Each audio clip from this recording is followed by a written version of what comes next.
Asanja Media, ubora na uhakika wa habari. Mimi nikiwa mmoja wa wafuasi kindakindaki wa baba wa taifa, napata faraja sana kuona chuo hiki kinapewa jina, kimejengwa kwa heshima ya baba wa taifa, Chuo cha Kilimo na Teknolojia cha Mwalimu Nyerere. Wote tunajua kwamba hakuna kitu ambacho baba wa taifa alikisimamia kama kilimo na maendeleo vijijini.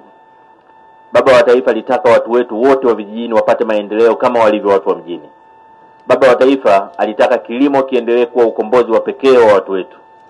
Baba wa taifa alitamani tuwe na kilimo cha kisasa chenye tija kwa wakulima, lakini vile vile kinachoongeza thamani ya maisha ya Mtanzania.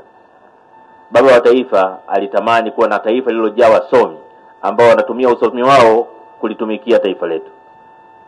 Na ndio maana baba wa taifa alisema, vijana wa Tanzania wasikubali kupotoshwa. Vijana wa Tanzania wasikubali kupotezwa. Vijana wawe na tija kwa taifa badala ya kuwa mzigo kwa taifa. Na sisi kizazi cha sasa tuna wajibu wa pekee wa kuyasimamia yale yote ambayo baba wa taifa aliyasimamia katika kuhakikisha kwamba taifa letu linaendelea kuwa bora zaidi. Tunamshukuru rais wetu Mama Samia Suluhu Hassan, ambaye yeye ilani zote zilikuwa zikiandikwa, lakini yeye kasimamia chuo hiki kijengwe. Tumesomewa hapa zaidi ya bilioni 102 zimetolewa katika kukamilisha miradi hii, na zimetolewa kwa sababu ya dhamira ya Mama Samia kuona kwamba chuo hiki kinajengwa.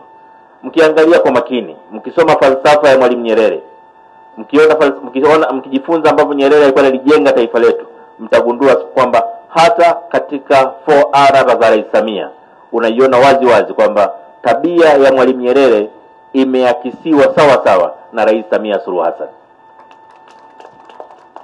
Rais wetu anatamani maono na mapenzi ya baba wa taifa yadumu katika taifa letu. Rais wetu anatamani nchi yetu iendelee kuwa na mshikamano, iendelee kuwa na umoja. Rais wetu anatamani nchi yetu ipige maendeleo ya kasi na kuwa moja ya nchi kubwa duniani. Rais wetu anatamani Watanzania waendelee kuwa na amani, upendo na mshikamano. Ni hamu yangu kuona kwamba Watanzania tunaendelea kumuunga mkono Rais Samia, kwa sababu ndoto zake kwa nchi yetu zina tija kubwa sana kwa taifa letu.